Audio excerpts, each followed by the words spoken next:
Vamos a abrir la Biblia y seguramente vamos a ver en pantalla Hechos 4:32. Mientras nos ubican la cita en adelante, la iglesia había empezado, y estamos hablando de los albores, en los inicios de la iglesia cristiana bajo el nuevo pacto, porque recordemos que en el antiguo pacto también había iglesia, porque la Biblia nos enseña que todos los creyentes se salvan por medio de la fe, y todos los que fueron de la fe del Antiguo Testamento eran parte de la iglesia de Cristo, pero estaban bajo el antiguo pacto.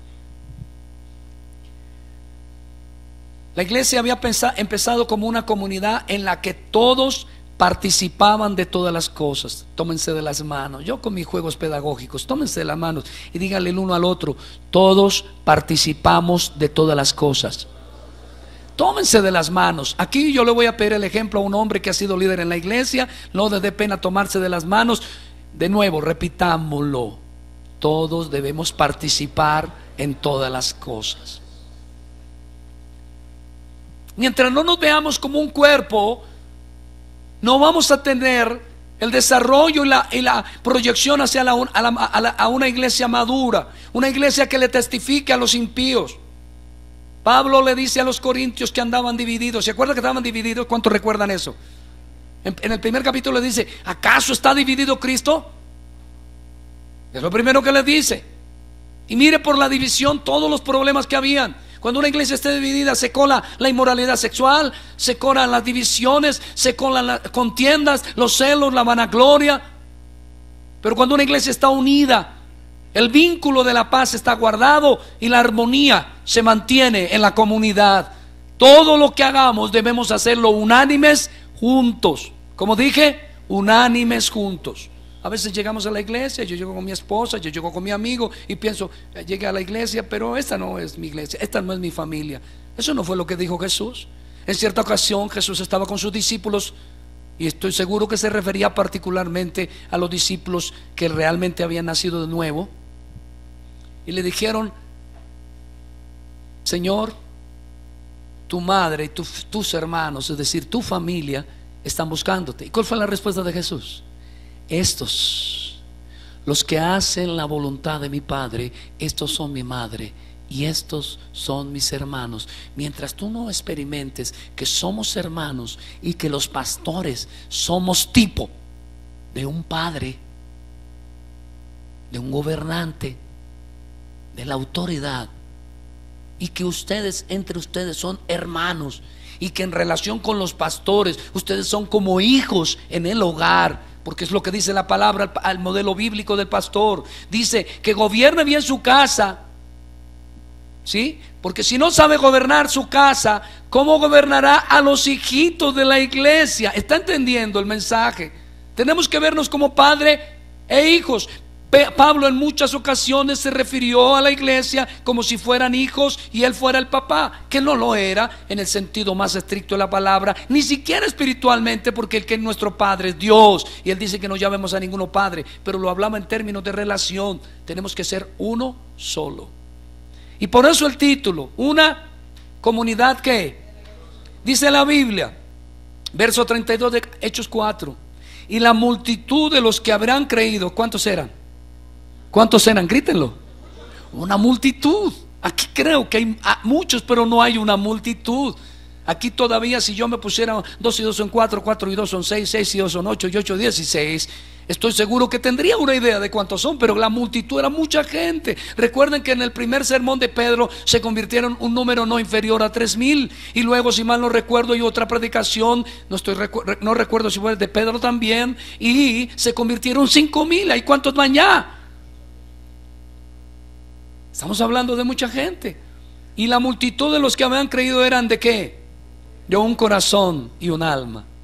Sus afectos, su intelecto y su voluntad propendían por mantener un solo propósito. ¿Cuál era? El evangelio. Propendían por uno solo. Una casa dividida no prospera, y la casa de Dios, y cuando digo casa me refiero a la reunión de los santos, Es una casa que debe mantenerse en perfecta unidad para que alcance la prosperidad y el desarrollo en todo el sentido de la palabra. La multitud de los que habían creído era de un corazón y un alma, y ninguno decía ser suyo propio nada de lo que poseía. Ninguno decía esto es mío. Hace poco tuve una charla saludable con el pastor Cristian y llegamos al acuerdo que todo lo que hay aquí le pertenece al Señor, y que todo lo que hay aquí, incluyendo nosotros, vuestros pastores, somos vuestros.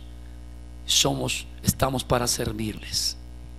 Cuando en una iglesia esto es mío y esto es de otro y esto es del otro, empieza a ocurrir algo que Dios no quiere: la división del cuerpo.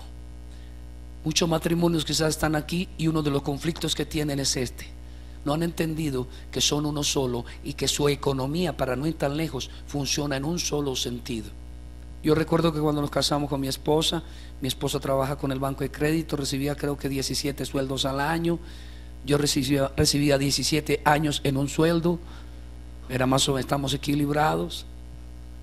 Estaba empezando la iglesia, pero siempre lo poco que yo conseguía y lo mucho que para entonces ella recibía iba a una sola cuenta. No teníamos dos cuentas.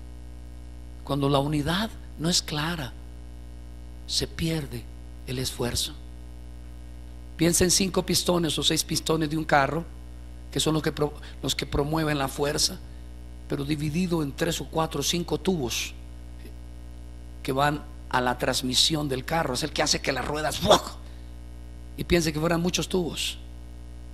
Ese carro difícilmente andaría. Puede que ande, pero no andaría con la propiedad y no sería eficiente y eficaz para lo que fue construido.